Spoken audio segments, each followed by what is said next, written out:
Hi everyone, स्वागत है आप सभी का वंस अगेन। गुड इवनिंग दोस्तों, कैसे हैं आप लोग? कैसा चल रहा है पढ़ाई लिखाई? हमारे यहाँ तो लाइट गायब है। एनीवे, चलिए स्टार्ट करते हैं। आज है हमारा 30 अप्रैल सेकंड शिफ्ट का पेपर 2026 एसएससी जीडी। चलिए स्टार्ट करते हैं। और ये मोस्ट इंपॉर्टेंट क्वेश्चन है भाई, एनालिसिस नहीं है। पहला क्वेश्चन आपके स्क्रीन पर है, ब्रह्मपुत्र नदी बांग्लादेश में किस नदी के साथ मिलकर विश्व का सबसे बड़ा डेल्टा बनाती है? सिमिलरली क्वेश्चन ये सेकंड शिफ्ट में फर्स्ट शिफ्ट में भी आया था, सेकंड शिफ्ट में भी लगभग आ गया है, लेकिन बस टर्मिनोलॉजी चेंज है। यमुना है, सिंध है, गंगा है या फिर गोदावरी है? देखिए, अगर हम बात करें ब्रह्मपुत्र नदी बांग्लादेश में किस नदी के साथ मिलकर दुनिया का सबसे बड़ा डेल्टा बनाती है? दुनिया का सबसे बड़ा डेल्टा। भाई अच्छे से आंसर करिएगा, और बढ़िया क्वेश्चन है। और हमारा जो आंसर हो जाएगा भाई, क्या आंसर हो जाएगा? तो भाई गंगा या फिर पद्मा। पद्मा जो कहते हैं हम, पद्मा कहते हैं भाई, ये बांग्लादेश में जाके गंगा का जो नाम है वो पद्मा हो जाता है, और बांग्लादेश में जो ब्रह्मपुत्र रिवर है उसका नाम जमुना हो जाता है। तो ये याद रखिएगा। क्वेश्चन सिमिलर है लेकिन पूछा अलग अलग गया है ना। ठीक है, आगे बढ़ेंगे। हमारे पास नेक्स्ट क्वेश्चन है, थोड़ा से फैक्ट देखेंगे। गंगा रिवर है, और अगर बात करें यहाँ पे सुंदरवन डेल्टा की, अब अगर सुंदरवन की बात करें, सुंदरवन हमारा मैंग्रोव वन है, और अगर बात करें यहाँ पे तो 1/3 जो पड़ता है सुंदरवन वो इंडिया में पड़ता है, और इंडिया में भी वेस्ट बंगाल में, और 2/3 जो पड़ता है सुंदरवन वो पड़ता है बांग्लादेश में। तो ये भी अच्छा क्वेश्चन है भाई, बांग्लादेश में। ठीक है, ठीक है यार, मैंने कुछ उल्टा पुल्टा कर दिया। ठीक है, बांग्लादेश में ब्रह्मपुत्र को जमुना और गंगा को पद्मा कहा जाता है, ये याद रखिएगा। नेक्स्ट क्वेश्चन हमारे पास है, शतरंज के अंतर्राष्ट्रीय संगठन फाइड का पूर्ण रूप क्या है?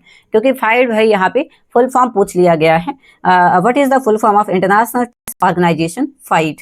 हमारे पास है federation of international chess, federation international HS। क्या लिखा है यार? फॉर्मल इंटरनेशनल चेस इवेंट या फिर फाउंडेशन ऑफ? ये तो ऑप्शन से ही आपको पता चल रहा है, बट स्टिल हमारा जो आंसर रहेगा फाइड का पूरा नाम क्या है? तो हमारा आंसर हो जाएगा फेडरेशन इंटरनेशनल चेस। यही है ना? पक्का पक्का यही है, बी फॉर बॉम्बे। ठीक है, तो हमारा आंसर जो रहेगा B for Bombay is the right उत्तर हियर, क्योंकि शतरंज का इंटरनेशनल संगठन है। आगे बढ़ेंगे, हमारे पास बी है, फेडरेशन इंटरनेशनली चेस ऐसे करके है। और इसकी एस्टैब्लिशमेंट की बात करें तो 20 जुलाई 1924 को हुई थी पेरिस में। एक बार को मुझे भी इसमें क्वेश्चन में डाउट हुआ था, क्योंकि अगर मैं भी रहती तो मैं पहले ही नंबर लगाती, federation of international chess, but हमारा आंसर जो है वो लकली बी फॉर बॉम्बे है।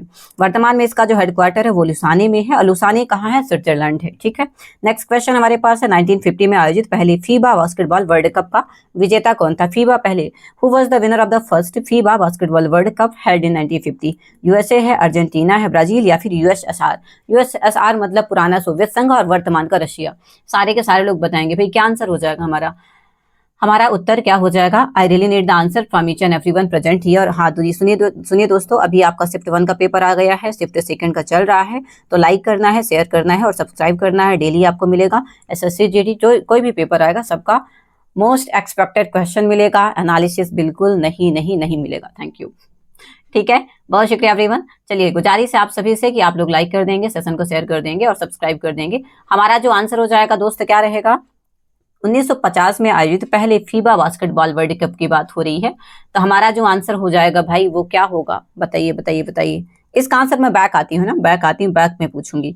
अरे यार, आंसर लिखा, मैं क्या बताऊं। मैं सोची कि इसको छोड़ दूंगी, चलो आप पढ़ ही लेंगे, देख लेंगे, तो चलो बता ही देते। अर्जेंटीना है ना? अर्जेंटीना की बात हो रही है। FIBA basketball world cup held in, यही दिक्कत होती है कि अगर आप आंसर दिखा रहे हैं तो फिर प्रॉपर आंसर आपको दिखते हुए जाते हैं। अर्जेंटीना हमारे पास, अर्जेंटीना ने फाइनल में अमेरिका को हराकर यह खिताब जीता था, और इस टूर्नामेंट की मेजबानी जो थी वो खुद अर्जेंटीना कर रहा था। मतलब होस्ट कंट्री कौन था? अर्जेंटीना ही था। होस्ट कंट्री कौन सा था? तो अर्जेंटीना था, याद रखिएगा। ठीक है, नेक्स्ट क्वेश्चन हमारे पास है, क्वेश्चन नंबर नेक्स्ट। भौगोलिक दृष्टि से ग्रेट निकोबार के सबसे निकट कौन सा देश है? Geographically which country is closest to Great Nicobar? Myanmar है, इंडोनेशिया है, श्रीलंका और थाईलैंड? प्लीज आंसर करिएगा दोस्तों। Thank you so much everyone, बहुत शुक्रिया। सारे लोगों से गुजारिश है कि चैनल को लाइक करिएगा, दोस्तों के साथ शेयर करिएगा और सब्सक्राइब मार दीजिएगा। ग्रेट निकोबार की बात हो रही है तो हमारा आंसर इंडोनेशिया रहेगा। इंडोनेशिया इज द राइट उत्तर हियर। भौगोलिक दृष्टि से ग्रेट निकोबार के सबसे पास में जो है हमारा वो है इंडोनेशिया, याद रखिएगा। और अगर बात करें, देखिए हमारे पास इंडोनेशिया जो है सुमात्रा द्वीप से, इंडोनेशिया सुमात्रा द्वीप से लगभग 150 किलोमीटर, 120 से 150 किलोमीटर मानिएगा। सुमात्रा जो द्वीप है, क्या है? सुमात्रा द्वीप जो है वो इंडोनेशिया से कितना दूर है? तो 120 किलोमीटर से 150 किलोमीटर के बीच है। और ग्रेट निकोबार के सबसे पास में कौन है? तो इंडोनेशिया है। मतलब इंडिया से, ठीक है। अब हम इसका थोड़ा और पढ़ेंगे। तो इंडोनेशिया है, सुमात्रा जो है इंडोनेशिया का सुमात्रा द्वीप ग्रेट निकोबार से मात्र 145 से, मैंने 120 बोला, 145 से 160 किलोमीटर की दूरी पर है। और म्यांमार जो है उत्तरी अंडमान के सबसे निकट है। तो उत्तर में जाएंगे, नॉर्दर्न में जाएंगे तो हमारा म्यांमार पड़ेगा, और अगर हम जाते हैं क्या बोलते हैं ग्रेट निकोबार में, तो हमारा इंडोनेशिया सही उत्तर हो जाएगा। नेक्स्ट क्वेश्चन हमारे पास है, भारतीय संविधान के कितने प्रकार के आपातकाल का प्रावधान है? कितने प्रकार का आपातकाल होता है आपको बताना है, कितने प्रकार का आपातकाल होता है भारतीय संविधान में। इमरजेंसी की कंडीशन कितने प्रकार की होती है? How many types of emergency are provided in the Indian constitution? 2 है, 3 है, 4 है, 1 है। तो मुझे लगता है 3 होना चाहिए आंसर। हमारा जो आंसर रहेगा आपातकाल 3 प्रकार का बताया गया है ना। अब अगर बात करें हमारे पास, देखिए एक तो फाइनेंशियल क्राइसिस होता है, फाइनेंशियल क्राइसिस होता है जो हमारा, वो आर्टिकल नंबर 360 में होता है, आर्टिकल नंबर 307 में होता है, 360 में होता है, आर्टिकल 352 हमारा भी, इसमें भी आर्टिकल 352 बताइए कि ये कौन सा क्राइसिस है, और हमारा फाइनेंशियल इमरजेंसी वाला ही क्राइसिस है। आर्टिकल नंबर इमरजेंसी यहाँ पे लगाई जाती है आर्टिकल नंबर 352 में। एक और आर्टिकल है, अभी नाम नहीं याद आ रहा है, हालांकि चलिए हम थोड़ा सा एक्सप्लोर करते हैं इसके बारे में। हाँ, आ गया हमारे पास 3 प्रकार का है। आर्टिकल नंबर 332 जो है नेशनल आपातकाल, नेशनल इमरजेंसी के कंडीशन में लगाया जाएगा। आर्टिकल 356 जो है वो राष्ट्रपति शासन लगा दिया जाएगा इमरजेंसी के कंडीशन में। और आर्टिकल नंबर 30 जो है कि फाइनेंशियल इमरजेंसी, और ये अभी तक भारत में कभी नहीं लगा, फाइनेंशियल इमरजेंसी कभी नहीं लगा। हालांकि कंडीशन बन रही थी फाइनेंशियल इमरजेंसी लगने की, कब? जब हमारा एलपीजी का रिफॉर्म था, या फिर मैं कहूँ कि जब पूरा वर्ल्ड क्राइसिस से जूझ रहा था, उस टाइम पे हमारे मनमोहन सिंह प्रधानमंत्री थे तब। लेकिन फिर भी लगा नहीं था, क्योंकि फाइनेंस हमारे पास लिक्विडिटी रेशियो ना बहुत कम था, मतलब 1-2 हफ्ते का ही बचा हुआ था। ठीक है, चलिए आप लोग सारे लोग लाइक कर दीजिएगा दोस्तों, सेशन को शेयर करिएगा, और क्या करना है, और सब्सक्राइब मार देना है। बहुत शुक्रिया everyone, thank you so much. Next question हमारे पास है क्वेश्चन नंबर 6। कोई भाई कह रहे थे कि मैं एआई हूँ, यार मैं एआई नहीं हूँ, मैं एक ह्यूमन बीइंग हूँ ना, थैंक यू। ओके, माइटोकॉन्ड्रिया में कितने चैम्बर होते हैं भाई? माइटोकॉन्ड्रिया में कितने चैम्बर होते हैं? How many chambers are there in mitochondria? 1 है, 2 है, 3 है, 4 है। माइटोकॉन्ड्रिया की बात हो रही है भाई, मेरे ख्याल से मुझे नहीं लगता किसी का आंसर गलत होगा भाई, हमारे 2 चैम्बर होते हैं।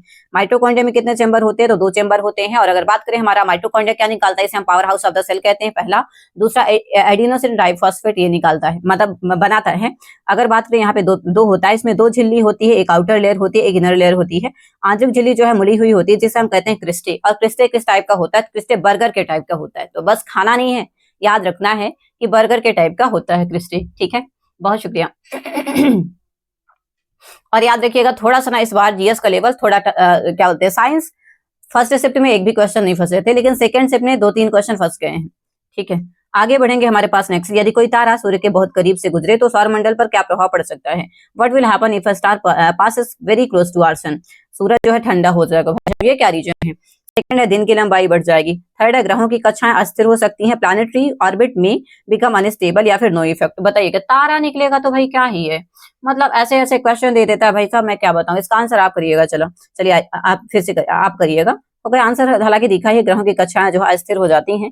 तारे के विशाल गुरुत्वाकर्षण बल के कारण ग्रह अपनी कक्षा से भटक सकता है और सूर्य से टकरा सकता है, या फिर अंतरिक्ष में दूर फेंका जा सकता है। मतलब ऐसा नहीं है कि सूर्य उठा के फेंक देगा, वो जा सकता है ड्यू टू ग्रेविटेशनल फोर्स, ठीक है।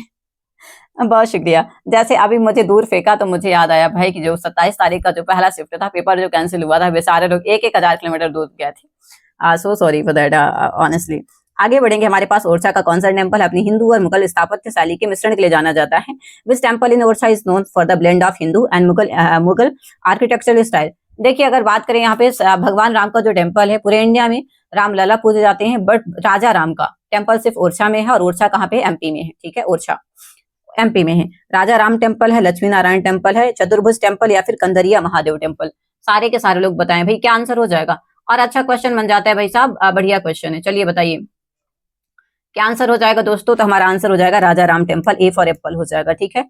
अब मैंने बता सॉरी अरे यार हिंदू बसते, हिंदू और मुगल स्थापत्य कला के लिए मैंने ये गलती मार दी। राजा राम टेम्पल तो काफी फेमस है, बट ये हिंदुओं का है। बट यहाँ पे पूछ रहा है कि उसी के बाजू से लक्ष्मी नारायण टेम्पल, मैं गई थी अभी, विजिट किया था 1 साल पहले ही लगभग।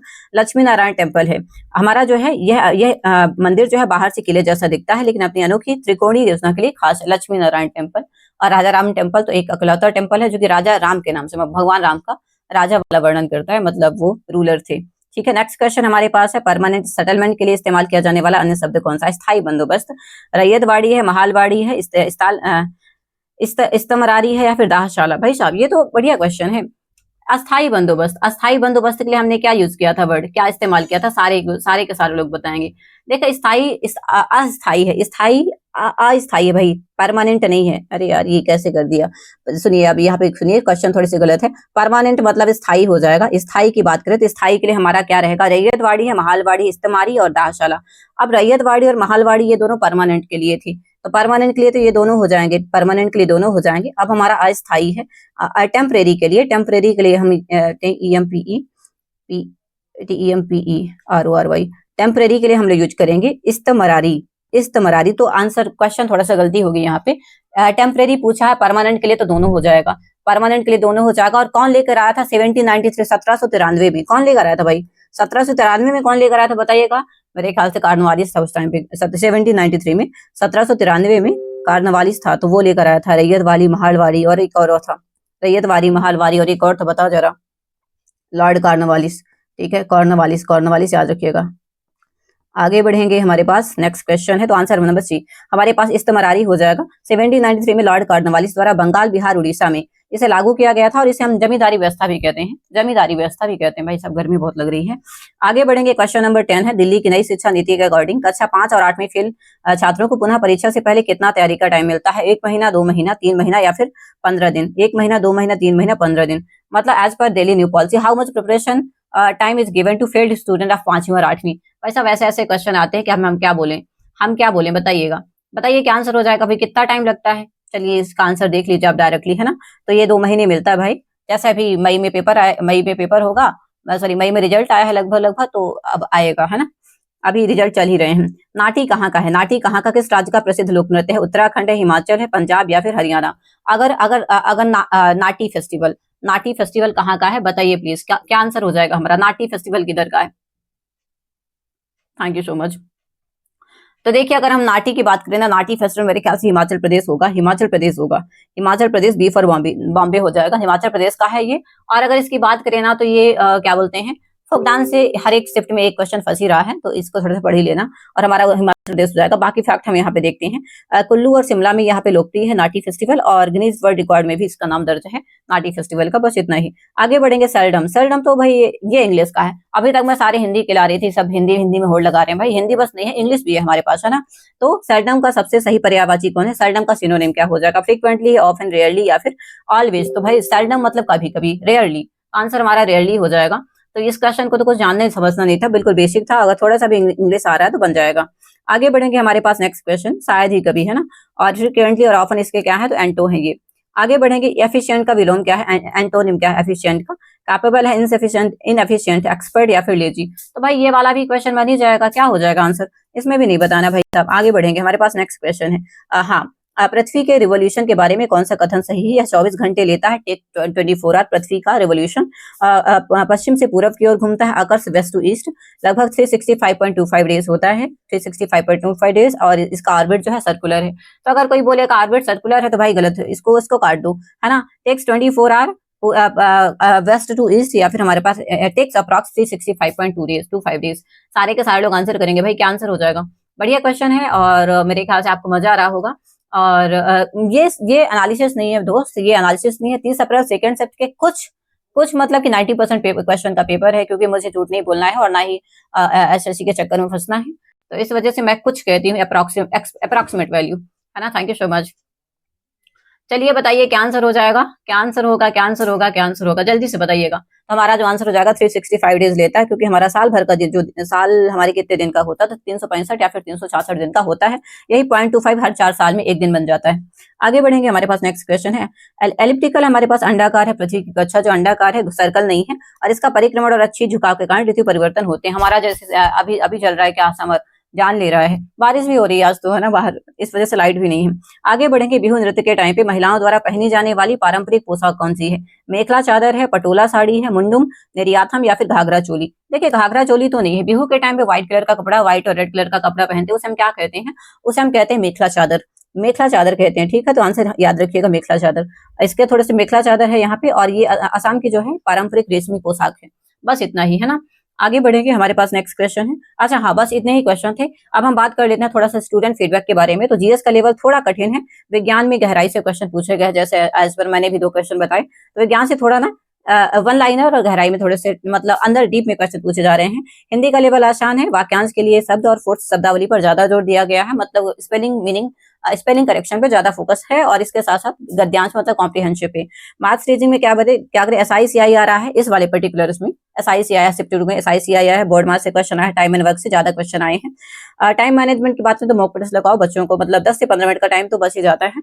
करंट अफेयर से आ रहा है 2025 और नई घटनाओं से रिलेटेड क्वेश्चन आ रहे हैं।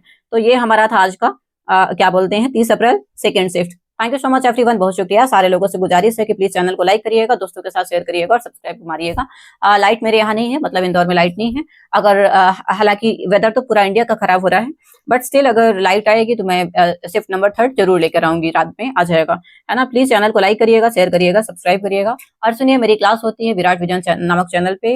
मेरा ही चैनल है, बीते 1.5 साल से मैं पढ़ा रही हूँ विराट विजन के नाम से।